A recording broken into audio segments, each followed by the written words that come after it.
Donc nous sommes dans le temps de la Passion, la Semaine Sainte, et donc je voudrais parler de Gethsémani. C'est le moment clé de l'entrée justement dans la Passion.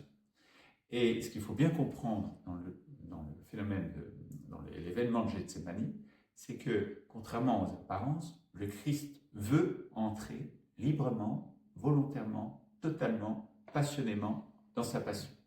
Il l'a dit plusieurs fois dans les évangiles avant, que c'est librement qu'il donne sa vie, personne ne lui l'apprend, et qu'il est même impatient de vivre la passion, puisqu'il sait que c'est comme ça qu'il va pouvoir faire descendre un feu sur la terre.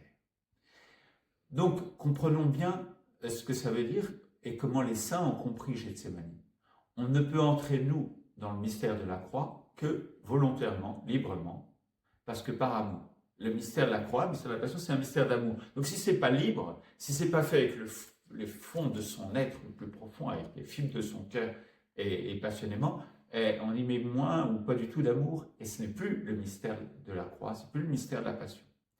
C'est important à comprendre pour nous-mêmes lorsque on vit une épreuve. Si on n'a pas avant, pendant ou après, c'est encore valable, elle choisit cette épreuve comme une offrande d'amour, donc vécue librement par amour, c'est plus la croix, c'est une tuile, une épreuve, ça n'a pas de sens. Alors, des fois, on n'a pas pu choisir d'y entrer librement avant parce qu'on n'a peut-être pas dit au Seigneur. Pendant, c'est encore plus difficile. Et parfois, c'est seulement après l'épreuve qu'on peut dire Seigneur, ben, cette épreuve que j'ai vécue, librement, par amour, je l'offre, je la vis, donc libre. Alors, c'est du coup aussi, on comprend à partir de Gethsémani que même si, comme les saints, on est prêt à entrer librement dans la passion, c'est-à-dire dans un acte d'amour qui va jusqu'au bout et qui est capable de s'affronter au péché, aux ténèbres de ce monde avec un amour qui soit plus fort, et si on est prêt à laisser le Christ nous prendre par la main pour nous emmener vers la plénitude de la vie, vers le monde de Dieu, mais dans un acte d'amour qui va devoir, dans l'épreuve, aller toujours plus loin dans le fond de notre cœur pour faire jaillir des fibres particulières de l'amour.